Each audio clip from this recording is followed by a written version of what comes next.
Hello friends, आपका स्वागत है फिर से एक नई वीडियो में। आज का सवाल है उदाहरण दो। किसी चिन्ह का उदाहरण दो है जो कि वास्तविक संख्या के अंतर्गत है, जो कि है 0.1 पर बिंदु कोष्ठ 8 पर बिंदु कोष्ठ को PYQ के रूप में लाना। यही क्वेश्चन अगर हम दूसरे तरीके से लिखेंगे तो लिखेंगे इसे 0.1 8 पर रेखीय कोष्ठ को PYQ के रूप में लिखें, को PYQ के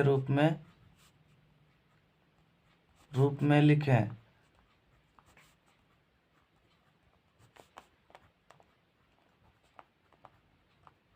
ये क्वेश्चन इस तरह से भी हमें आ सकता है, इस तरह से हो या इस तरह से, हमें कोई दिक्कत नहीं है। सॉल्व करने का विधि वही होगा। तो चलिए सॉल्व करते हैं, इनको हल करते हैं। लिखेंगे हल।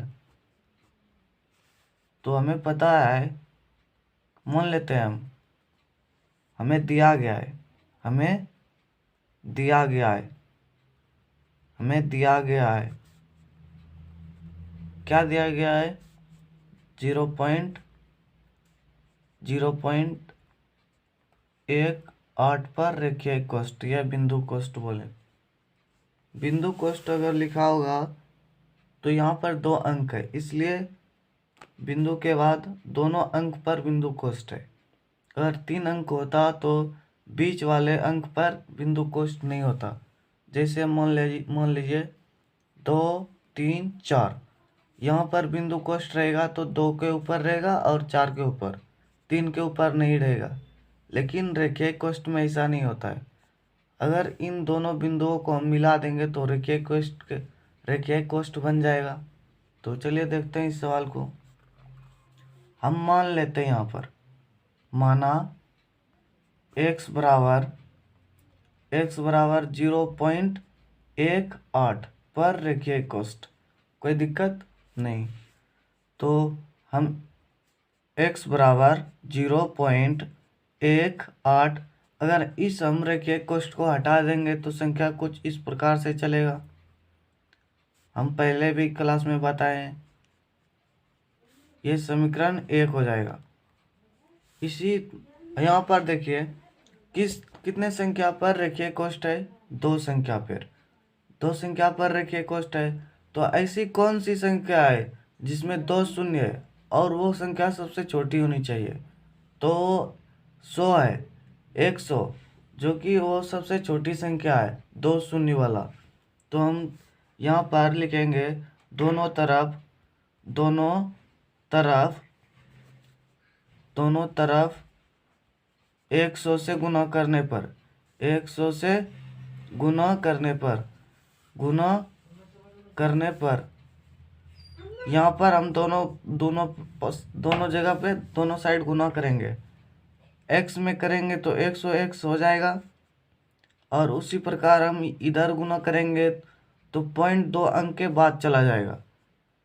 18.1818 इसी प्रकार से चलता रहेगा। ये हमारा समीकरण 2 हो गया। अब यहाँ हम समीकरण 2 में समीकरण 1 को घटाएंगे। समीकरण